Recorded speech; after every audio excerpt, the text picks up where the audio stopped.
좀 오늘 오시느라고 고생들 많으셨고요. 이제 오늘부터 그 한 8주에 걸쳐서 타로 강의를 시작하도록 할 건데요. 이제 강의 시작하기 전에 저희가 8주 동안 어떻게 이제 과정이 좀 진행이 되는지 설명을 드리도록 할게요. 지금 1주부터 이제 8주에 걸쳐서 1강부터 16강까지 이제 저희가 강의를 진행을 할 거고요. 오늘 이제 1강하고 2강 진행할 겁니다. 2시간. 그래서 1강에서는 지금 타로, 타로의 유래, 기원, 역사, 그리고 타로가 어떻게 작동을 하는지, 어떻게 미래를 맞춰가는 그런 방법에 대해서 좀 알아보시도록 하고, 2강에서는 어떤 그 의미와 상징, 키워드 리딩, 이미지 리딩, 그리고 그림 없이 그 물질의 변화하는 부분에 대해서만 읽어보는 연습으로 이제 포커 카드를 읽는 방법을 좀 배우시도록 할 거예요. 그리고 이제 3강에서는 포커 카드를 또 이제 재확인해서 이렇게 다시 암기하는 방식으로 해서 읽어보시고 거기에 질문을 좀 대입을 해서 읽어보시는 방법, 그리고 이제 카메라 어플 좀 사용하는 걸 알려드릴 거예요. 제가 이제 과제를 좀 내드릴 건데 그 과제에서 이제 카메라 어플 사용해서 어떤 방식으로 활용을 하면 좋은지에 대해서 좀 알려드리고, 포커 카드로 또 간단하게 이렇게 점치는, 예스노로 해서 점치는 방법이 있습니다. 그래서 그걸 좀 알려드릴 거예요. 그리고 4강에서는 이제 타로에서 쓰는 주요 용어에 대해서 좀 알아보시고, 이제 타로의 구성, 그리고 사원서 개요, 그리고 이제 앞으로 우리가 이제 배워가는 마르세유 타로에서 이제 컵에 관련된 그림 공부를 할 겁니다. 그리고 5강에서는 이제 과제를 또 내드리면 그 과제에 대해서 이제 또 한 번씩 제가 과제풀이를 해드리고요.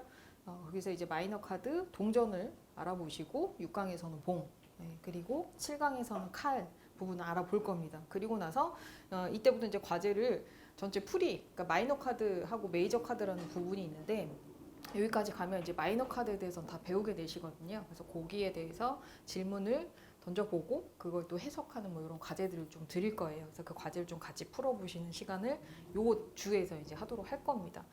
그래서 어쨌든 7강에서는 이렇게 마이너 카드까지 끝내고 8강에서부터는 이제 P카드나 코트카드라고 하는 부분이 또 있어요. 그래서 그 부분을 좀 알아보신 다음에 메이저 카드가 이제 한 2장에서 한 3, 4장 이렇게 진행이 될 것 같아요. 그래서 이렇게까지는 메이저 카드에 대해서 이제 쭉 총 22장까지 있습니다. 그래서 그림마다 어떤 것들을 좀 염려를 해서 보셔야 되는지 이런 것도 설명을 좀 해드리고, 이제 나머지 2주에서는 상담의 어떤 과정들이나 그리고 질문을 그냥 하는 게 아니라 좀 잘 만들어야 됩니다. 저희가 그래서 질문을 만드는 방법, 그리고 리딩 할 때 구조가 어떤 식으로 되는지를 보시고, 그다음에 데일리 리딩이라고 해서 매일 좀 활용해 보시는 방법들이 있어요. 그래서 그거를 블로그에서 어떻게 활용해서 내가 좀 임상을 스스로 쌓아갈 것인가 이런 걸 좀 설명을 드릴 거고요.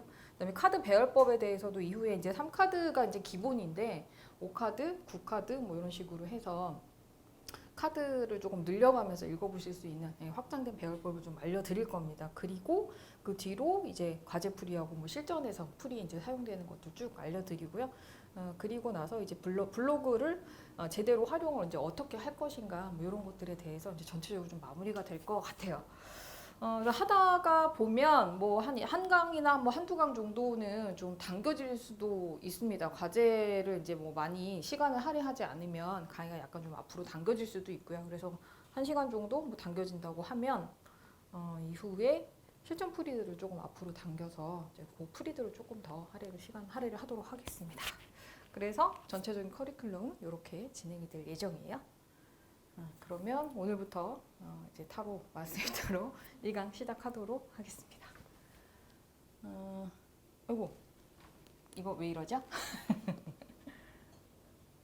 선생님 이거 어떻게 해야 되죠? 그냥요? 네. 여기요? 네. 네. 얘가 왜 안 빠지지? 잠시만요.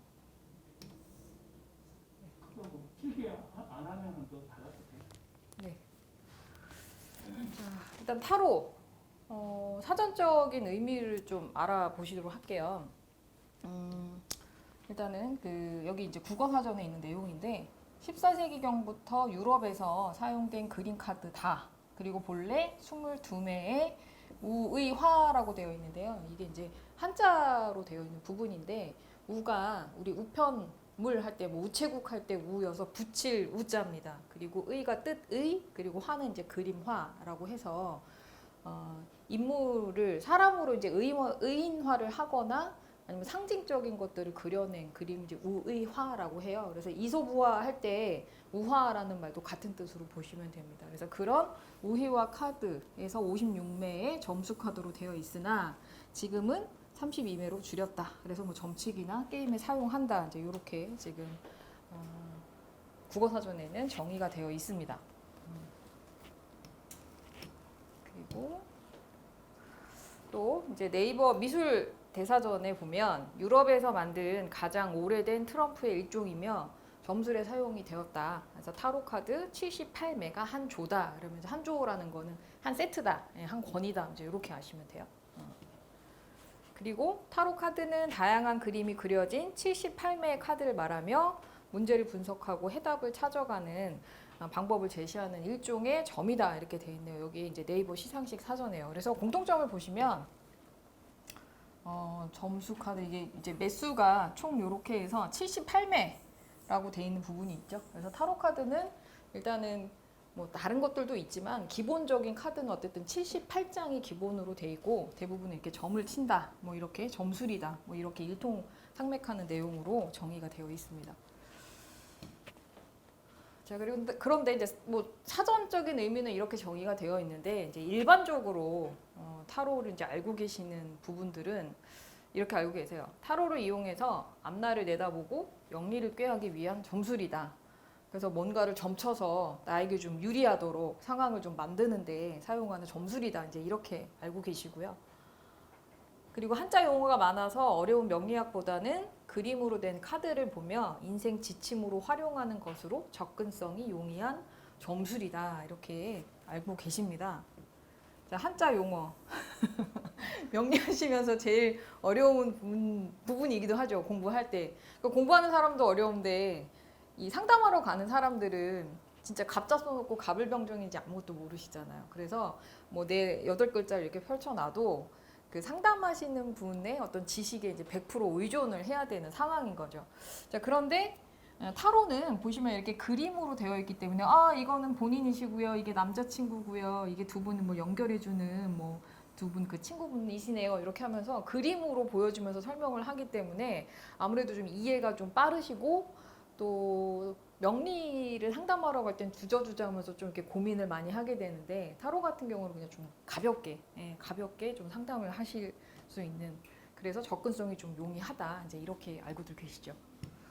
그리고 타로 신이 있어서 그 신으로부터 기륭을 알 수 있는 점술이다. 이제 이렇게 알고 계시는 분들이 많아요. 그 중에 하나도 접니다. 네, 제가 처음에 이제 그 지인 손에 이끌려서 타로를 보러 갔는데 타로가 뭔지 제가 몰랐어요. 근데 지인이 보러 가자고 하길래 제가 그런 거 저기 신 있는 사람들 하는데 아니냐고, 나는 그런 데 가기 싫다고 했더니 그런 게 아니라고 하더라고요. 그래서 저도 뭔가 이렇게 신기가 있거나 신을 받거나 이런 사람들이 타로를 하는 줄 알았어요. 그런데 아예 그 타로 신이 있다고 생각하시는 분들도 있어요. 그래서 제가 한국에 들어와서 나 타로하고 이제 사주 공부를 하고 있다, 타로 강의도 해, 막 이렇게 얘기를 했더니 지인이 다음날 톡이 와서 그럼 신은 언제 받는 거야? 이렇게 물어보신 적도 있어요. 예. 그래서 일반적으로는 이 타로 신이 있다고 생각하시는 분들이 상당히 많습니다.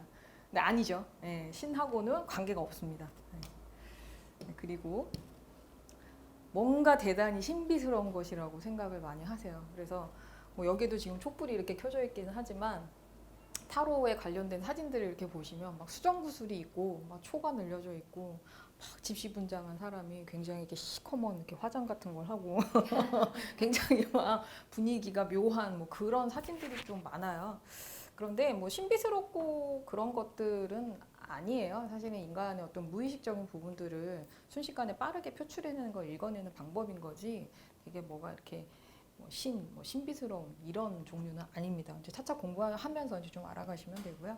자, 그리고 영적인 능력이 있는 사람만 볼 수 있는 것이다. 이것도 뭐 타로신과 좀 연결이 되죠. 신기가 있고 뭐 촉이 좋고 뭐 영적인 감각이 있어야지만 이 타로를 뭐 배우고 아니면 타로를 읽어낼 수 있다라고 생각을 하시는데 이제 명리하시는 선생님들 대부분 많으시니까 저한테 많이 질문을 하세요. 타로는 어떤 사람이 잘 봐요? 이렇게 물어보시면서 아무래도 뭐 원진 기문이라도 깔고 있어야 되겠죠? 막 이렇게 얘기를 하세요. 뭐 촉의 뭐 대명사가 이제 기문이니까.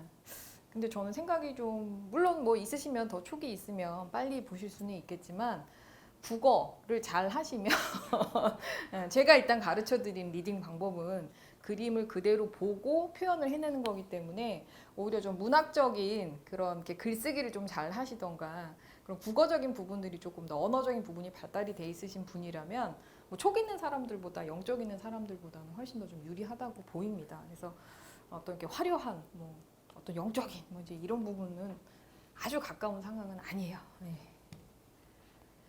자, 어쨌든 타로가 이렇게 좀 신비스럽고 뭔가 신묘하고 영적인 것과 연결돼 있다 이렇게 알고 계시는데 타로가 정말 그렇게 신비한 정술일까? 이 화두를 가지고 저희 2달간 타로를 좀 알아보시도록 하겠습니다. 우선 이제 타로 이름의 유래에 대해서 좀 설명을 드리도록 할 건데요. 이집트 문자에서 좀 유래되었다는 설이 있어요. 근데 여기에서 이제 좀 보실 게 이 설, 이거죠? 네. 설입니다. 설. 설이라는 게 한자로 말하는 건데 이게 혓바닥이 이제 설이죠. 그래서 구전되어서 내려왔다. 전설의 고향 할 때 설. 그런데 타로 학이 아니죠. 우리 명리는 명리학인데 명리설 아니죠. 그러니까 학은 어떤 지식적인 체계가 잡혀 있어서 어느 누가 봐도 이렇게 공식이 일정하게 정해져 있기 때문에 체계가 잡혀 있어서 학으로 끝나는데 사실 타로는 어떤 체계가 잡혀 있진 않아요. 그래서 약간 뭐 이열령급, 귀열령급 될 수도 있는 부분이 있기 때문에 유래조차도 어느 순간에 누가 만들어서 이렇게 탁 체계가 정립이 돼서 내려온 것들이 아니라 입에서 입으로 좀 구전이 되어서 이렇게 내려오는 부분들 때문에 학보다는 이제 설로 많이 지칭이 되고 있습니다. 그래서 이집트에서 타라는 그 말이 길이라는 뜻이고요. 법이 이제 로라고 합니다. 잘못 말씀드렸다. 타가 길과 법이고요. 네, 로가 황제를 뜻합니다. 그래서 타로를 합치면 어떤 황제의 길 아니면 황제가 하는 말이 다 법이다. 그래서 이 타로라는 문자에서 이제 유래가 됐다라는 설이 있습니다. 그리고 달과 지혜의 신 앞으로 넘겨야 되는데 잠시만요.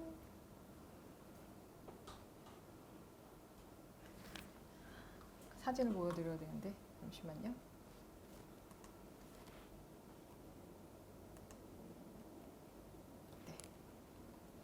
네. 달과 지혜의 신 토트의 이름에서 유래가 되었다는 설이 있어요. 자, 여기 이제 보이는 이 사진이 바로 토트 신입니다. 그래서 머리 위쪽에는 지금 달을 이렇게 이제 이고 있는 그리고 얼굴은 좀 의인화가 되어 있고요. 손에 보시면 뭔가를 들고 이렇게 막 이렇게 쓰고 있는 모습이 보이죠. 그래서 지혜의 신인데 어떤 기록하는 서기관의 모습이라고 해요. 그래서 여기에서 그 토트라는 그 신의 이름에서 이제 타로가 유래가 되었다. 이제 이런 설이 있고요. 그리고 사랑, 결혼, 기쁨의 여신인 하토르에서 유래가 되었다는 설이 있습니다. 그래서 아래쪽에 있는 그림이 이집트에 있는 그 하토르라는 여신인데요. 머리 쪽에 보면은 이렇게 이제 태양, 달, 뭐 이렇게 달인지 태양인지 뭐 그런 그림들이 좀 이렇게 그려져 있습니다. 그래서 유니버셜 웨이트에서 이 여사제 카드에 보면 똑같은 그림이 그려져 있어요. 예, 그래서 이집트에서 아마 대부분 좀 유래가 됐을 것이다라는 설이 있습니다. 자, 그리고 라틴어에서 유래가 되었던 설이 있어요. 그래서 라틴어에서 바퀴나 이 순환을 나타내는 말이 로타라고 발음이 돼요. 그래서 거기에서 이제 거꾸로 뒤집혀서 타로라는 말이 유래가 되었을 것이다라고 얘기를 하고요. 또는 오타르라고 해서 말한다, 뭐 다투다. 그래서 유래가 되었다는 설이 있습니다. 그래서 여기 이제 보시면 이 로타라고 하는 게 그려져 있는데요. 보기엔 이제 좀 이렇게 무슨 수레바퀴처럼 생겼죠. 요게 우리나라 그 윷놀이 할 때 판 그리기잖아요. 그래서 여기에서도 그 전해져 내려오는 전통 게임이 있는데 그 게임의 말판이에요. 그래서 여기에다가 검정색, 흰색 말을 놓고 윷놀이처럼 아니면 체스처럼 이렇게 게임을 하는 판입니다. 그래서 어린아이들 두뇌 회전, 두뇌 발달에 좀 도움이 되도록 쓰는 그 게임용이 바로 게임이 이제 로타라고 하는 겁니다. 그래서 거기에서 이제 유래가 됐을 것이다라고 얘기를 하고 있습니다. 그리고 이제 힌두어에서 유래가 됐다라는 얘기가 있어요. 그래서 힌두어로 카드라는 의미를 가진 타로 여기에서 이제 유래가 됐다. 그래서 지금 여기 보시는 글씨가 지금 그 힌두어고요. 네, 저도 어색해서 이 글씨가 여기에 있는 부분이 이제 타로 이렇게 적혀 있습니다. 타로에서. 자, 그리고 히브리어에서 유래가 됐다는 설이 있어요. 법률이라는 의미를 가진 타락에서 이제 유래가 되었다는 설이 있고요. 입구, 관문이라는 의미를 가진 트로아에서 유래가 되었다는 설이 있습니다. 그래서 여기 보고 계시는 글씨가 바로 이제 히브리어로 되어 있고요. 아래쪽에는 이제 타로라고 써져 있습니다. 그래서 뭐 이렇게 좀 4가지 정도의 유래됐다는 타로의 이름이 유래가 되었다는 설이 있습니다. 그리고 이제 타로의 기원에 대해서 좀 알아보실 텐데요. 이집트에서 또 기원이 됐다는 설이 있어요. 아까 그 타로 이름 자체도 좀 기원설이 있었고요. 그래서 일단은 타로 기원설 중에서 가장 널리 알려진 기원설입니다. 그리고 이집트에서 점술용으로 사용을 하다가 십자군 원정 때 유럽으로 전파가 되었다는 설이 있어요. 지금 여기 보시는 그림이 그 이집트의 사자의 서에 나오는 그 벽화 중에 일부분입니다. 그래서 죽은 자를 안내하는 그거에 대한 이제 안내 글인데 여기에 보이는 요 사람이 아까 보셨던 그 토트 신, 여기 있다. 여기 있는 사람이 토트 신입니다. 보시면 뭐 들고 막 이렇게 적고 있죠. 예. 그래서 여기에 보면 이제 이게 저울인데요. 이게 죽은 사람이에요. 그 죽은 사람의 심장을 무게를 다는 겁니다. 그래서 심장에 이제 죄가 다 있다고 해요. 그래서 여기 있는 거는 지금 깃털이거든요. 그래서 심장을 놓고 깃털을 놨는데 깃털보다 심장이 가벼우면 이제 죄가 없는 거예요. 그래서 이제 좋은 나라에 가서 사는 거고, 네, 심장이 무거우면 여기 있는 이 개한테 뜯어 먹힌대요. 네, 네. 그런데 그 유니버셜 웨이트나 마르세유 타로에서도 보면 정의 카드라는 부분이 있는데요. 그 카드에 보면 이렇게 칼을 들고 저울을 들고 있는 그 여자의 모습이 나와요. 그래서 그 이제 비슷한 모습이 있기 때문에 이제 이집트에서 유래가 됐을 것이다. 네, 이렇게 기원설이 되어 있고요. 그리고 중국 기원설이 있습니다. 갑골이라는 전복 사상이 영향을 주었다 이렇게 얘기가 되어 있는데요. 지금 갑골이라는 게 뭐냐 하면 이렇게 거북이 등껍질이나 동물 뼈에다가 그 글자를 새겨서 점을 치는, 그래서 그게 갑골 문자라고 얘기를 하는데, 뭐 내일 비가 올 건지, 이제 옛날에는 자연 그 재해 중에 가뭄이 가장 힘들었었잖아요. 그래서 비가 올 건지 안 올 건지에 대한 점을 친다던가, 아니면 왕이 이제 결정한 일들이 하늘의 뜻에 위배되지 않느냐, 이제 이런 것들을 점을 쳤던 게 바로 이제 갑골 문자에서 전복 사상이라고 합니다. 그래서 이 전복 사상이 나중에 그 역경이라는 책이 있는데요. 원래는 그게 주역이었대요. 그러니까 책 이름이 역이고 그거 이제 주역으로 변하면서 그 주역이 나중에 유교 사상의 역경이라는 책으로 되면서 그 책 자체가 이제 전복 길흉을 이제 알아보는 건데, 그것들이 실크로드를 통해서 수출이 되면서 유럽 쪽에서 이제 그것들이 타로로 발전이 되었다는 설이 바로 이제 중국 기원설입니다. 자, 그리고 인도 기원설이 있어요. 차투랑카라는 놀이에서 장기, 체스, 타로, 이제 트럼프가 유래가 되었다는 설입니다. 그래서 인도 그 놀이 중에 차투랑카라는 게임이 있는데 이 안에 계급이 4개로 나뉘어져 있기 때문에 그런 부분들이 장기 체스로 가면서 타로에게도 이제 영향을 주었다는 설이 있고요. 또는 여기에 보시는 그 인도의 아르다나리라고 하는 신이 있는데요. 이 신을 보시면 얼굴이 조금 특이하게 생겼어요. 이렇게 반이 남자입니다. 이쪽이. 네, 이쪽이 남자고 이쪽이 이제 여성 상징이 보이죠. 그래서 오른쪽 왼쪽은 또 여자. 그래서 남자와 여자가 이렇게 합쳐져 있는 신인데, 이 신이 지금 손에 들고 있는 게 보면 여기 컵, 네, 그리고 봉, 칼, 그리고 금속으로 되어 있는 이제 링을 이렇게 들고 있는데요. 타로 카드에서 이제 4가지 원소가 컵, 봉, 동전, 그리고 칼이라는 원소가 들어가거든요. 그래서 그런 부분들이 이렇게 나뉘어져서 이것들이 또한 영향을 주었을 것이다 라고 얘기를 해서 인도에서 기원이 됐을 거다라는 설이 있습니다. 자, 그리고 수피 기원설과 카발라라고 하는 기원설이 있어요. 그래서 이슬람 그 신비주의 종파인 수피에서는 수학을 가르치기 위해서 타로를 가르쳤다고 해요. 그래서 타로 안에 보시면 숫자가 1에서 10까지 해서 이제 40까지 정도의 숫자가 나오는데, 그거 가지고 덧셈 뺄셈을 가르치기 위해서 타로 카드를 사용을 하다가 이제 이것들이 점차 발전이 돼서 이제 현재 점술용으로 변한 것이다라는 얘기가 있고요. 그리고 유대계 이제 신비주의의 이제 카발라라는 그 또 뭐라고 해야 되죠? 집단이라고 해야 되나요? 네, 그 카발라라는 집단이 있는데 거기에서 히라버와 히브리어를 가르치기 위해서 이 카드를 이용을 했었다고 합니다. 그래서 그 카발라에서 말하는 이 생명의 나무의 그 그러니까 교리의 이제 기본적인 그림이라고 해요. 그래서 어떤 영적인 것들을 연결해 놓은 뭐 그런 표시라고 하는데 나중에 이제 이 타로가 또 체계가 없다가 보니까 설로만 돼 있고 지식체가 없다 보니까 카발라의 그 내용 교리들을 이제 합쳐져서 타로를 그 카발라하고 연결해서도 많이 공부를 하고 계십니다.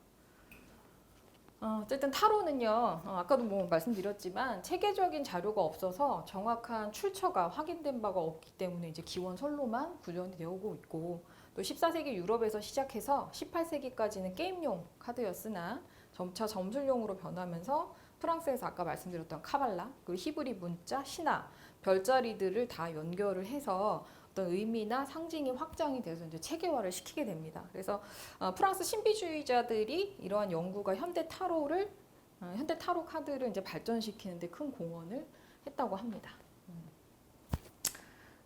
그래서 이제 그 타로의 어떤 역사를 제가 좀 도표로 해서 간단히 좀 보여드리려고 하는데요. 어쨌든 처음에는 놀이용으로서 카드를 쓰다가 이것들이 점차 점술용 카드로 발전을 하게 되면서 이 카드가 마르세유 타로 카드로 발전을 하게 돼요. 그래서 마르세유 타로 카드는 이 두 가지 방향으로 점점 진화를 하게 됩니다.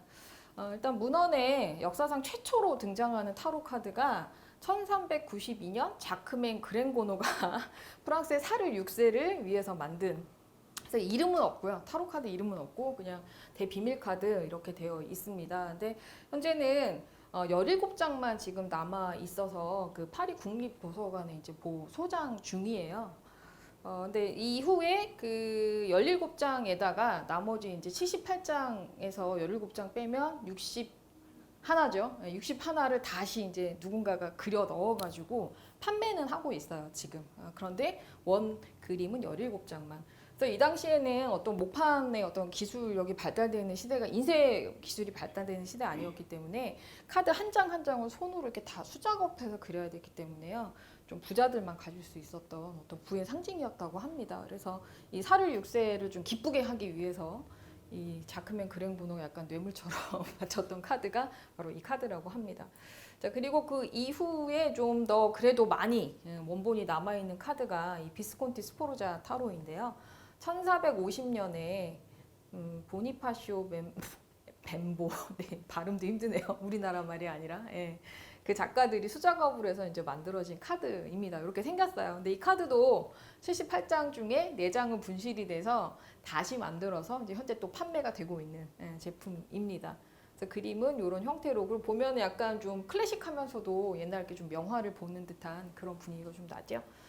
그리고 여기까지가 이제 점술용 카드로 이제 남아 있다가 여기에서 이제 마르세유 타로 카드로 발전이 되게 됩니다. 그래서 만들어진 지는 이제 600년 정도의 전통을 가지고 있고 최초로 그리고 가장 오래 원본이 남아 있는 원본이 고스란히, 그래서 파리 이제 국립도서관에 소장이 되어 있는데요. 앞으로 우리가 배우실 카드가 바로 이 카드입니다. 그래서 마르세유 타로 카드가 600년의 전통을 갖고 있기 때문에 가장 좀 전통적을 자랑하는 카드다, 이렇게 보시면 돼요. 자, 그래서 이 카드가 두 가지 방향으로 발전을 하는데 이후에 이제 라이더 웨이트라고 하는 카드로 발전이 됩니다. 그래서 역사는 한 100년 정도가 됐고요. 이렇게 생겼습니다.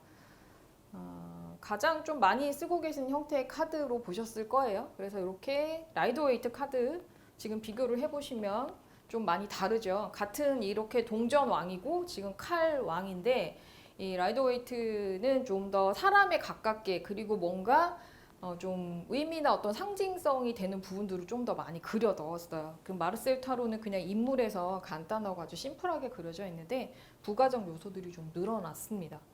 그리고 이후에 유니버셜 웨이트 카드가 나오게 돼요. 현재 그 입문자용으로 가장 많이 쓰고 계시고 대중적으로 쓰는 카드이기 때문에 어떤 자료들도 상당히 많습니다. 근데 이렇게 두 개를 비교해 보면 별 차이는 없어요. 잘 모르시겠죠? 이렇게 아까 거랑 보실 때는.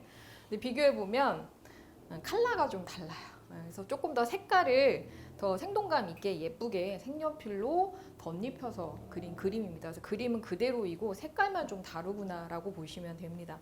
그래서 가장 대중적으로 많이 쓰고 계시는 카드이고요.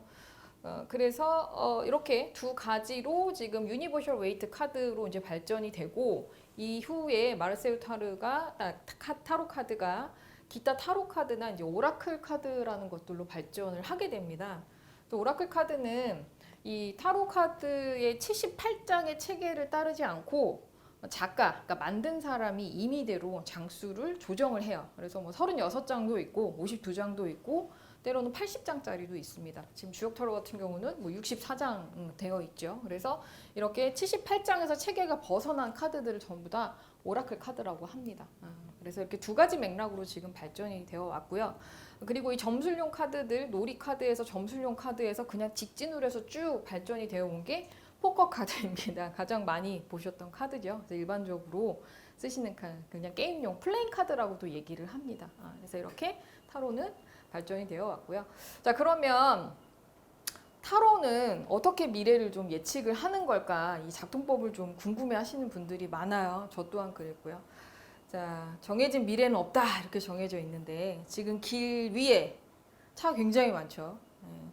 근데 어디로 가고 있는 걸까? 여기 뭐 서울이라고 써 있는 건가요?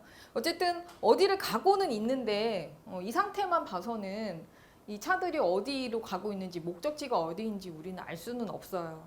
지금 어디로 가고 있는 걸까? 그런데 길 중간에 보니까 부산에서 서울로 가는 노선이 적혀 있고 대구에서 경주로 가는 노선이 있습니다. 그러면 이쯤에서 우리가 저 차를 봤다고 하면 부산에서 서울로 가는 차구나.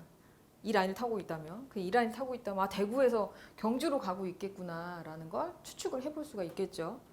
그리고 이 언양분기점을 지나서 조금 더 자세하게 이제 표지판이 나오면 이 서울 표지판을 따라서 가고 있는 차를 봤을 때 서울 간다고 생각을 하지 뭐 판교 간다고 생각은 안 하겠죠. 그래서 이렇게 이제 목적지가 어디인지 조금 더 명확하게 이제 추측이 가능하다는 것은 이 가고 있는 방향을 어느 정도 봤을 때 저들이 앞으로의 미래, 그러니까 앞으로의 목적지가 어디겠구나라고 저희가 예측을 하는 거죠. 그래서 타로도 마찬가지입니다. 어떤 정해져 있는 미래를 읽어내는 것이 아니라 지금 현재 그 사람이 갖고 있는 에너지의 방향성을 추측을 하고 예측을 해서 미래를 보여주는 미래 방향성을 좀 알려주는 거죠. 그래서 그 다중우주설이라는 얘기가 또 있어요. 그러니까 내가 어떤 선택을 할 때 1번부터 5번까지 선택지가 있는데 그 중에 3번을 내가 택하는 것은 나의 자유의지에 의해서 택하는 거라고 얘기를 하죠, 보통. 그런데 이제 다중우주설은 뭐냐면 이미 5가지의 미래가 만들어져 있고 그 중에 내가 하나를 선택하는 것 뿐이다. 물론 자유의지긴 하지만 미래는 정해져 있기는 하다라는 거예요. 그래서 어떤 그 무속인들한테 가서 상담을 했는데 무속인은 5번이라고 얘기를 했는데 실제로 나한테 일어난 일은 3번이었던 거죠. 그러면 이 무속인이 틀린 얘기를 한 걸까? 아니에요. 무속인은 5번의 미래를 보고 왔기 때문에 그 얘기를 해준 것 뿐입니다. 그래서 뭐 다중우주설에 대한 얘기들도 있지만 어쨌든 그 개인이 그 현재 상태에 있는 그 에너지 어떤 방향성들을 알려주는 게 바로 타로라고 보시면 됩니다. 자, 그러면 타로가 미래를 예측을 할 때 그 작동법이 도대체 어떻게 되는 것일까? 어떤 근거로 인해서 그런 것들을 읽어내는 것일까에 대한 방법을 좀 알아보시도록 할게요. 그 전에 자, 당신은 이런 성격을 가진 사람입니다 라는 글이 있어요. 네. 제가 특강 때 뭐 한번 자료 좀 뽑아서 말씀드렸던 부분인데요. 한 13개 정도의 그 항목이 있는데 이 중에서 나의 성격을 묘사한 부분들이 어느 정도 맞는지 한번 생각을 해보시면서 읽어보시도록 하겠습니다. 1번, 당신은 다른 사람들이 당신을 좋아하고 존경하기를 바라는 큰 욕구를 갖고 있다. 2번, 당신은 자신에게 비판적인 경향이 있다. 3번, 당신은 당신에게 득이 되지 않는 상당량의 전혀 사용되지 않는 능력을 갖고 있다. 당신은 다소 성격적 결함을 갖고 있는 반면 일반적으로 그것들을 상쇄시킬 수 있다. 당신은 성적 조절에 있어서 문제를 갖고 있다. 외면적으로 규칙 바르며 자제심 있는 당신은 내면적으로 걱정되며 불안정한 경향이 있다. 가끔 당신은 당신이 옳은 결정을 내렸는지 또는 옳은 것을 했는지에 대해 심각한 의심을 품곤 한다. 당신은 어느 정도의 변화와 다양성을 선호하며 구속과 규제로 갇히게 되면 불만스러울 것이다. 당신은 자신이 독립적인 자유로운 사고를 지닌 사람임을 자랑스러워하며 납득할 만한 증거가 없는 다른 사람의 말은 받아들이지 않는다. 10번. 당신은 너무 솔직하게 당신을 다른 사람에게 드러내는 것은 어리석은 짓이라고 생각을 한다. 11번. 때로는 당신은 외향적이고 친절하며 사교적이지만 때로는 당신은 내향적이고 경계하며 내성적이다. 12번. 당신의 염원들 중 일부는 매우 비현실적인 경향이 있다. 13번. 안전은 당신의 삶에 있어서 주요한 목표들 가운데 하나이다. 어느 정도 맞으시는 것 같아요?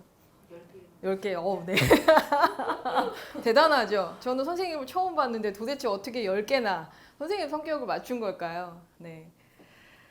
자, 여기 이제 계신 분이 피니어스 테일러 바넘이라는 분입니다. 그래서 미국 출신의 19세기 서커스의 성부자, 서커스의 왕이라고 불리셨던 분인데요. 서커스만 하셨던 분은 아니고 그걸 이용해서 이제 큰 사업도 하시고 또 정치도 하셨던 분이에요. 이분을 이제 모티브로 만든 영화가 이제 위대한 쇼맨, 실존 인물입니다. 네, 이분을 모티브로 만들어서 좀 유명한 영화였죠. 근데 이분이 유명했던 이유가 서커스 공연 중에서 한 파트에 그 처음 보는 관객의 성격을 아주 정확하게 맞추는 것으로 유명했었어요. 근데 그 글이 아까 보셨던 그 내용입니다. 네, 처음 봤는데도 10개나 맞았잖아요. 자, 네. 자, 그럼 도대체 어떻게 알았을까? 자, 심리학 교수 버트럼 R 포로라는 분이 있어요. 그래서 이분이 이제 그 심리학 교수이신데 자신들의 이제 제자들에게 성격 테스트를 하겠다고 이제 검사지를 나눠주고 체크를 하라고 해요. 그리고 나서 모두에게 그 성격 검사를 한 검사지를 이제 다시 나눠줍니다. 그리고 이 검사지가 너의 성격을 얼마나 표현했는지 0점부터 5점 중에 5점이 만점인 거예요. 그 중에 이제 제일 점수를 주고 싶은 대로 좀 줘봐라라고 했더니 평균 4.26점의 점수를 준 거죠. 그럼 이제 80%가 조금 넘는 거예요. 그렇죠? 근데 선생님도 아까 13개 중에 10개가 맞다고 하셨으니까 80% 정도 이상으로 맞춘 거죠. 4.26. 그런데 이 4.26이 지금 몇 년, 한 50년인가 뭐 이후에도 평균이 변하지 않는데요. 다 맞다고 얘기를 하는 겁니다. 그런데 그 결과지의 내용이 뭐였냐면 그 신문의 점성순 칼럼에서 그 내용을 그냥 그대로 옮겨 놓은 거였고 모든 학생에게 저것과 같은 똑같은 내용들을 나눠준 건데 모든 학생이 나의 성격과 80% 이상이 맞다고 얘기를 한 거죠. 그래서 이 반엄 효과라고 부릅니다. 아까 그분의 이름을 따라서 반엄 효과로도 부르고 또 이제 포로 그 교수님이 의 이름을 따서 이제 포로 효과라고도 얘기를 한대요. 그 애매모호하고 누구한테나 들어맞는 말. 그러니까 아까 그 글을 한번 이렇게 보시면 정확하게 뭔가가 없고 그냥 누구든 이렇게 어설프게 맞는 것 같은데라고 흘러가는 그러니까 혈액형 성격하고도 좀 비슷하죠. 그래서 그물을 막 쳐놓고 일단은 걸리게 만드는 그래서 아주 보편적인 묘사 그리고 정확하게 일치한다고 생각하는 이런 사람들의 경향에 그리고 모두 적용될 수 있는 그런 묘사들 를 바로 반엄 효과라고 합니다. 그래서 이 타로 역시도 막연하고 일반적인 성격 묘사를 자신에게 유일하게 맞는 것이라고 받아들이는 이 반엄 효과에 대해서 그런 일부분이 아니냐라는 얘기가 있어요. 물론 그 키워드 리딩 자체에서 보시면 이런 부분들이 명확하게 드러납니다. 근데 이미지 리딩은 이런 부분하고는 조금 맞아 떨어지지는 않아요. 근데 일반적으로 알고 계시는 부분이고 이따가 이후 시간에 그 이미지 리딩과 그 키워드 리딩이 어떻게 다른지에 대해서 좀 설명을 드리도록 할게요. 자, 그리고 콜드 리딩이라는 방법이 있어요. 상대에 대한 아무런 사전 정보도 없는 상태에서 상대의 속마음을 간파해내는 심리학적 기술이 되어 있습니다. 근데 콜드 리딩이란 뜻 자체는 어떤 영화나 연극을 하시는 분들에게 이제 대본 연습을 할 때 모여서 이제 한꺼번에 이렇게 리딩 연습을 하시잖아요. 근데 대본을 미리 보내지 않는 거예요. 사전 정보를 주지 않은 상태에서 그냥 갑자기 연습실에 와서 그때 대본을 주고 읽어보라고 하는 거죠. 그럼 이분은 어떤 그 영화에 대한 전체적인 이해 없이 그 순간적인 감정에 의해서만 연기를 해야 되는 그래서 어떤 사전 정보가 없는 상태에서 그 읽는 방법을 콜드 리딩이라고 하는데 이런 점성학 쪽에서 어떻게 사용이 되느냐 가장 대표적인 예가 바로 이겁니다. 그 무속인 집에 갔을 때 너네 집에 감나무 있지? 이렇게 했을 때 없어요. 없는데요? 그러면 있었으면 큰일 날 뻔했어. 뭐라던가. 있는데요? 그러면 그래 있는 거 내가 알고 얘기한 거야. 뭐 이렇게. 그러니까 좀 한 발 이렇게 미리 앞서서 얘기하는 거죠. 그러니까 그냥 말하자면 그냥 엮이는 거죠. 어떻게 보면. 네, 그래서 이 콜드 리딩을 실제로 심리학자들이 쓰고 심리 치료 방법으로도 쓰기도 하는데 또 어떤 곳에서는 이 타로를 가르치기 위해서 콜드 리딩법을 또 따로 수강을 강의가 있는 분도 있는 부분도 있어요. 예, 그래서 어쨌든 또 넘겨짚는 뭐 학이라고 보시면 됩니다. 예. 자, 그리고 이제 아카식 레코드라고 하는 부분이 있는데요. 이건 약간 이제 영성학 쪽으로 넘어가는 겁니다. 자, 우리는 전체 의식 근원에서 자유의지로 분리된 신성이다. 그리고 우리의 무의식은 하나로 연결이 되어 있다. 이렇게 되어 있는데 말이 좀 어렵죠. 이게 무슨 얘기냐면 우리 컴퓨터에서도 네트워크가 연결이 되어 있잖아요. 그래서 메인 서버가 있고 여기에 이제 기본 정보들이 모두 들어있는 컴퓨터를 이제 서버라고 하는데 이 컴퓨터 옆으로 밑으로 해서 이제 모든 회사 같은 경우에 컴퓨터들이 연결이 되어 있어서 이 메인 서버에 있는 데이터들을 다 나눠서 쓰는 거죠. 그리고 또 행으로 연결되어 있는 컴퓨터끼리들도 정보를 다 이렇게 주고받고 할 수 있는 그런데 컴퓨터뿐만 아니라 우리의 의식도 그런 식으로 전체적으로 연결이 되어 있다고 하는 얘기입니다. 그렇기 때문에 그 무의식이 하나로 연결이 되어 있어서 같이 읽어낼 수 있다.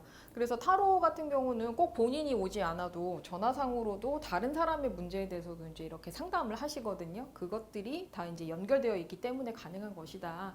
그래서 아카식 레코드에 의해서 타로는 미래를 예측할 수 있는 것이다라고 얘기를 합니다. 그래서 데이비스 호킨스라는 분이 그 의식혁명이라는 그 서문의 내용을 보시면 그 아카식 레코드에 대한 이제 설명들이 쭉 나와요. 그래서 여기도 보시면 데이터베이스에 들어있는 무한한 정보는 누구든 어느 때 어느 장소에서건 몇 초 만에 쉽게 이용할 수 있도록 지금 드러나 있습니다. 이렇게 되어 있습니다. 그래서 그 전생 그 리딩 해주시는 박진여 씨라는 분이 계세요. 그분도 이제 이게 아카식 레코드 접속을 해서 그들의 전생을 좀 읽어낸다. 본인이 스스로 이제 이렇게 말씀하신 적도 있습니다. 자, 그리고 백스터 효과와 이제 소스필드라는 부분이 있는데요. 이 네 가지의 어떤 설들 중에 저는 가장 신비성을 두고 싶은 내용이 바로 4번입니다. 자, 존재하는 모든 것을 존재하게 한 근원장을 의미를 하고 지구 위의 모든 생명들이 하나의 의식장에서 통합이 되어 있다라는 내용입니다. 좀 말이 좀 어려운데요. 자, 여기 계신 분이 바로 백스터예요. 백스터고 여기 앞에 있는 게 거짓말 탐지기입니다. 그리고 이 뒤쪽에 있는 게 고무나무 일종의 화초예요. 그냥 일단 고무나무라고 제가 말씀을 드릴게요. 이 백스터라는 분이 거짓말 탐지기를 이제 연구를 하시던 분이었는데 거짓말 탐지기의 원리가 사람 피부에도 전기가 흐르잖아요. 그래서 그 전기를 흘려 보냈을 때 뭐 혈액이나 혈압 이런 것들을 통해서 어떻게 이제 그 전류들이 좀 속도가 바뀌는지에 의해서 이 사람이 거짓말을 하는지 안 하는지, 그러니까 혈압이 좀 높아지는지, 뭐 혈류가 빨라지는지 이런 것들을 체크해서 거짓말인지 아닌지 판별하는 기계인데요. 이 분이 나무에 물을 줬을 때 이 물이 이파리 끝까지 가는데 시간이 얼마나 걸리는지를 좀 체크를 하고 싶으셨던 거예요.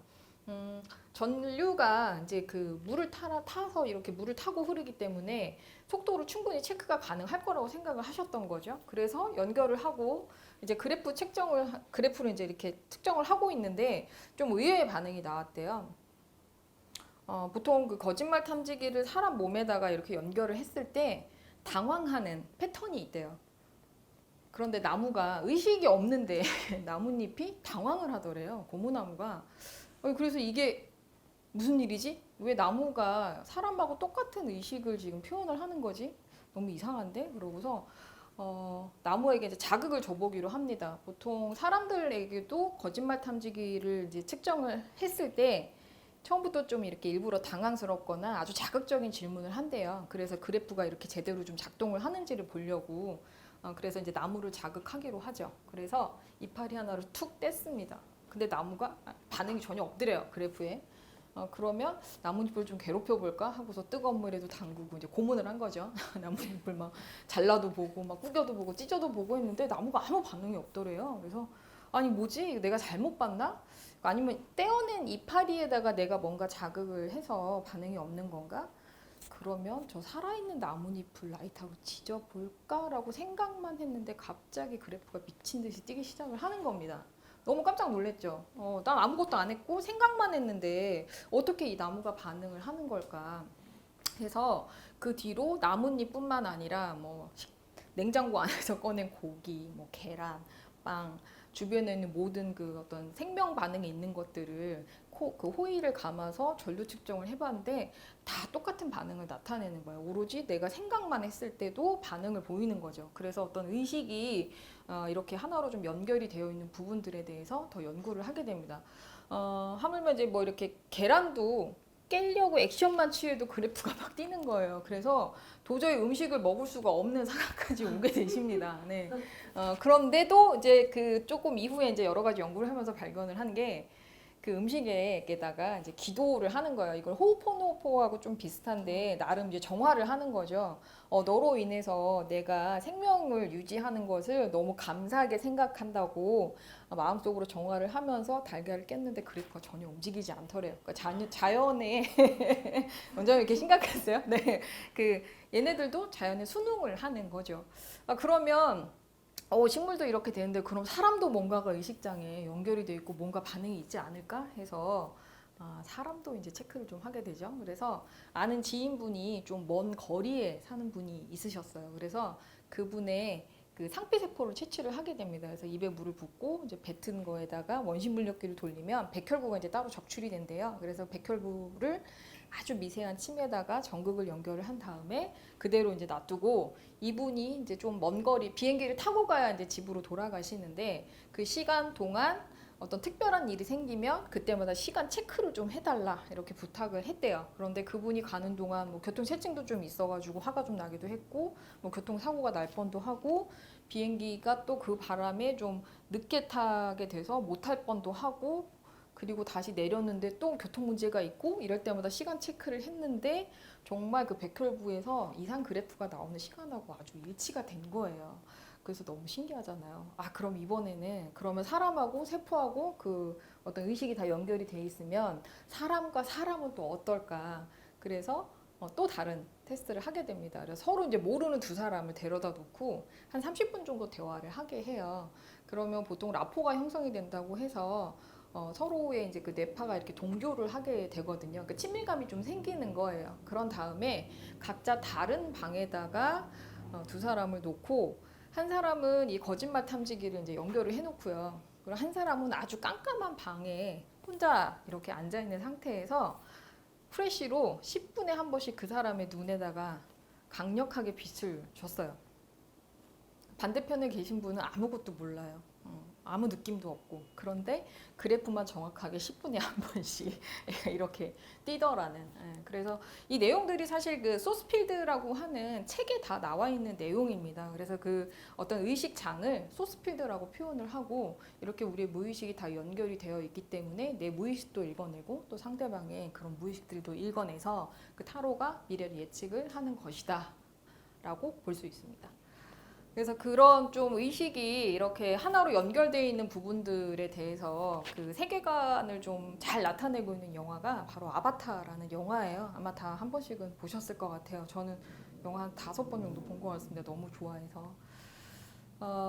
이게 이제 그 처음에 판도라 행성에 그레이스였나? 그 박사님이 처음에 가서 이제 아바타 안에 들어간 거죠. 그리고 거기에 있는 나무들한테 이렇게 지금 이게 핀입니다. 그래서 뾰족한 바늘로 이렇게 툭 찔르니까 모든 그 연결되어 있는 식물들이 같이 반응을 하는 장면이 나와요. 그래서 이 연쇄 반응은 마치 모두가 하나로 연결이 되어 있는 것 같아라는 말이 나옵니다. 그리고 이제 제이크하고 네이틀리 이제 여주인공과 남주인공이 어떤 그 나무 소리의 나무라는 장소에 가는 장면이 나와요. 그래서 우트라 모크리라고 하는데 이 나무의 이제 조상들이 죽으면 이 나무로 들어간다고 해요. 그래서 우리 조상들은 소리가 들려 그들은 살아있어 에이와님 안에라고 표현을 하는데 이 에이와라는 분이 신인데요. 신 이름인데 우리 이제 가이아라고 하죠. 지구의 여신, 지구의 신을 가이아라고 하는데 그런 존재와 좀 비슷합니다. 그래서 이 아바타인들, 그러니까 나비족들은요, 그 머리 쪽에 촉수가 달려 있어서 교감이라는 걸 해요. 그걸 사이일로라고 하는데 그들의 촉수를 이렇게 나무에다 감으면 그 조상들이 하는 얘기들이 들린다고 하는 설정이 있습니다. 그래서 이것도 마찬가지로 어떤 그 의식이 하나로 좀 연결이 되어 있는 부분들을 보여주는 것 같고요. 자, 그리고 지금 사냥을 했어요. 사냥을 하고 기도를 합니다. 널 본다 형제여. 그리고 고마워. 에이와가 내 영혼을 거두고 내 몸은 여기 남아 이곳 사람들의 일부가 될 거야라고 기도를 한 다음에 이 사냥감의 이제 목숨을 끊게 되죠. 그리고 나서 이제 식량으로 사용을 하는데 아까 말씀드렸던 그 정화하는 부분하고 비슷하죠. 그 박사님이 고마워 너로 인해서 내가 에너지를 얻어서라고 이렇게 기도를 하고 나니까 반응이 없었던 것처럼 이 영화에서도 이제 그렇게 정화하는 부분들이 또 나오게 됩니다. 그리고 이 장면은 이제 가장 마지막 장면인데요. 그 박사님이 거의 생명줄이 이제 다 돼서 아바타 그 나비족 몸으로 옮겨가려고 했는데 실패를 하고 가장 마지막에는 이제 남자 주인공이 아바타 몸으로 이제 그 나비족 몸 안으로 들어가기 위해서 이 생명의 나무하고 이제 다 연결을 해요. 그리고 그 나비족들이 다 같이 하나로 연결을 해서 어떤 의식을 행하는 장면이 나옵니다. 그래서 이렇게 생명의 나무와 모든 그 나비족들이 하나로 이제 전체로 연결이 되어 있는 어떤 의식장이 연결이 되어 있는 부분들을 보여주는 영화입니다. 그래서 나중에 나비족으로 이제 환생 비슷하게 하죠, 이 사람이. 그래서 이런 부분들로 인해서 어떤 타로도 좀 연결해서 볼 수 있지 않을까 해서 제가 영화를 좀 보여드리도록 했고요. 지금 한 3분 정도 남았는데 요거는 저희 2강에서 마저 더 준비하도록 하겠습니다. 10분 잠깐 쉬실게요. 감사합니다. 네.